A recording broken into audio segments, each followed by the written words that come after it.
Elden Ring's immense freedom moves the difficulty from your controller to your mind. Because when people talk about Elden Ring being the easiest Souls game, they're really just talking about how many tools it gives you. And I wouldn't call that easy, I'd say it's something more sinister, player-friendly, because the game won't tell you which tools you are allowed to use. So when you stand before the fog gate and scroll through your inventory, you have to decide, are you going to use these items, or are you going to prove something to yourself? When I was stuck on Margit, I left and fully explored the Weeping Peninsula, delved into some surrounding catacombs, and raided Caelid for a powerful weapon early. And there wasn't an NPC that told me to do this. I had to decide whether I should give up and come back, and that choice revealed my relationship with the difficulty.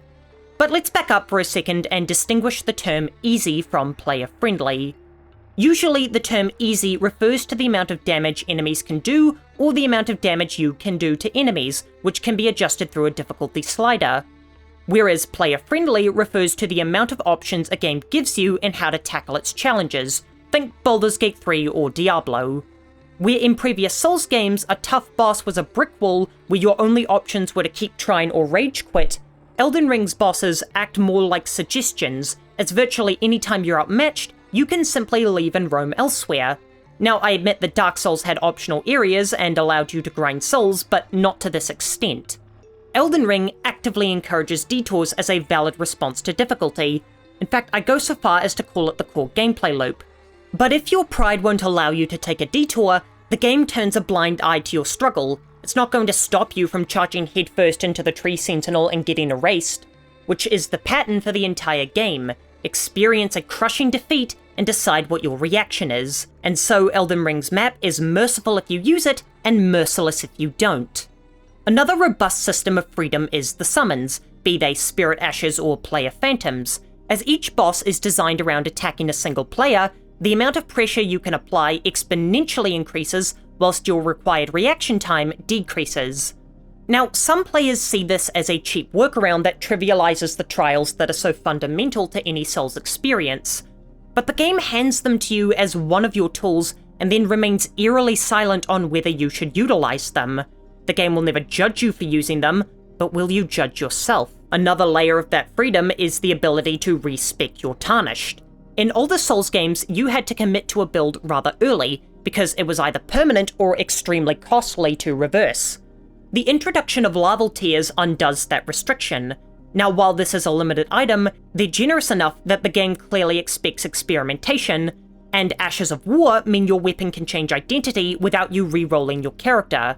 And so the rigid class boundaries that defined earlier titles are shattered, freeing you from the sunk cost mentality that kept you locked into failing strategies. And of course, there's the unglamorous but familiar option of overleveling yourself. Although the vast amount of content in Elden Ring means this is entirely feasible without repetitive grinding. Each one of those systems operate independently within the lands between, and this is where the game weaponizes its freedom, using your own agency as the mechanism through which your personal difficulty is decided, as you have to negotiate with yourself on what victory should feel like. And what makes Elden Ring such a fascinating design document is its refusal to tell you how to play it. There is nothing more infuriating than when a game suggests lowering the difficulty for me when I'm stuck. I'll decide when I've had enough, thanks Kojima. Elden Ring never suggests using spirit ashes or trying a different build. When you're stuck, it gives you absolute silence, which means that every decision has to come from you. Are you going to leave and return stronger, or would victory only be satisfying if you did so at your current level? That's the psychological warfare Elden Ring employs. It's now entangled difficulty with your identity. In Dark Souls, if you found a boss unfair, you could blame the design, and in some cases you'd be right. And Elden Ring certainly has some egregious bosses, but now you have to consider if the difficulty is coming from you and your own philosophy to not use all the available tools. And that's a much more uncomfortable question to ask, because is it the game that's been unreasonable, or you?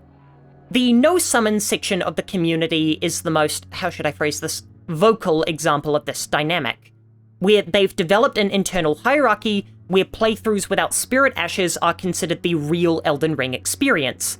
And no one at FromSoft has ever validated the idea of a correct way to play, and yet this narrative persists because the community has imposed it upon themselves. While I personally don't understand this mentality, I do have a great respect for this kind of internal philosophy, though that respect swiftly comes to an end as soon as someone externalizes it and tries to impose those same restrictions on another player. This kind of player arrives with their own preconception about what constitutes real difficulty and legitimate victory. I'd imagine these morals are based on their time with previous Souls games, community pressure, or their own human experience. But Elden Ring's indifference to that mentality becomes a crucible which preys on their sunk cost fallacy. If they've been fighting a boss for 45 minutes with the same build, switching weapons would feel like wasted effort, and that's akin to admitting defeat. That's something we can all relate to, as absolutely no one likes to lose. But where I only admit I've been beaten if I rage quit the game and never return, they have a far more draconian view on what represents a victory. Yet within the game, it won't correct that false calculation. It just waits for you to either reach that conclusion or break through your limits. And that's where identity enters the equation.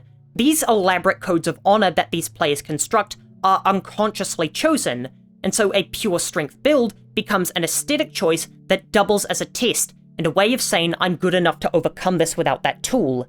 And once they've established that narrative for themselves, the game's silence acts as validation, never rewarding pure playstyles or punishing those who overlevel, and so that very neutrality becomes permission for the player to judge themselves, which is a heavy psychological burden to bear, as Elden Ring is gamifying your own insecurity about whether you're good at video games, which is fertile ground for you to confront your own notions of difficulty. Like, what does skill even mean in a game that gives you infinite approaches, or is the player who masters multiple builds more skilled than the one who masters the single best build? Elden Ring will never answer, so the community answers for themselves, and those answers become their identity. Yet I also believe that certain fights simply must be designed around using summons, because if the studio that made Sekiro, the pinnacle of 1v1 combat, also designed Malenia and Consort Radahn around the idea of a solo player, then I'm afraid FromSoft has been afflicted with the frenzied flame. But they'll never confirm this, so no summons players are left wondering if they're refusing the intended solution, and that doubt is exactly what the game wants. Are you playing your own self-imposed hard mode? Because you're never given a hint by the game itself to use summons, so you're able to convince yourself that this is the pure experience, when really you might just be handicapping yourself for no tangible reward. That cognitive dissonance is where the true sadism behind Elden Ring's design lies. FromSoft is keenly aware that their audience will refuse any help. They've spent countless hours in their previous titles establishing themselves both in mind and community as someone who prides themselves on being no summons melee-only players. And changing that just because the game is open world now would be a betrayal of their own identity, so they're left persisting with approaches that don't work, because staying true to themselves matters more than overcoming the challenge before them. It's honestly frightening to think about the fact that they knew this would happen as they choreographed the waterfowl dance. To be existential for a moment, the difficulty of Malenia is a result of your life choices and convictions. She's unrealistically brutal if you fight solo with a greatsword, she's a moderate challenge with the proper talismans and the mimic tier, and she's a pushover if you strip nude and put a jar on your head. But across every possible approach, this is still the same fight. So the difficulty is determined entirely by your own beliefs about what this game should be, and in the eyes of the game, they're all equally valid. Miyazaki's stated goal was to offer freedom while maintaining difficulty, and he damn well succeeded. He simply presented hundreds of options, both effective and weak, and then stepped back. He trusts you to understand your own capabilities and limitations.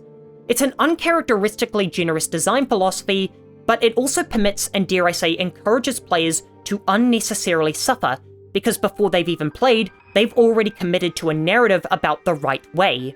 And so Elden Ring's decision to expand agency, rather than reduce challenge, ripples throughout the experience, because it proves that the two aren't mutually exclusive, because FromSoft trusts their players will calibrate the best experience for themselves, even if it means they suffer. And so the most accessible games aren't the ones that are the easiest, it's the ones that respect you enough to let you struggle, if that's what you want. And by removing any kind of judgment based around how you win, it creates a game that's equally welcoming, or more accurately, indifferent to all its players. But the cost of that indifference is you, because you can't blame the difficulty solely on Elden Ring anymore if you're not utilizing every tool, which is a position that most players will never put themselves in and simply blame the game's bad design because it wasn't optimized to their specific playstyle. And to be fair, From has designed some pretty awful boss fights that locked out the majority of players, but Elden Ring gives you nothing but keys, emphasis on the nothing. Then it lets you decide whether you're locked in a room or locked in your own mind. Thank you so much for watching. For more FromSoft essays, here's one about how Dark Souls layers its world.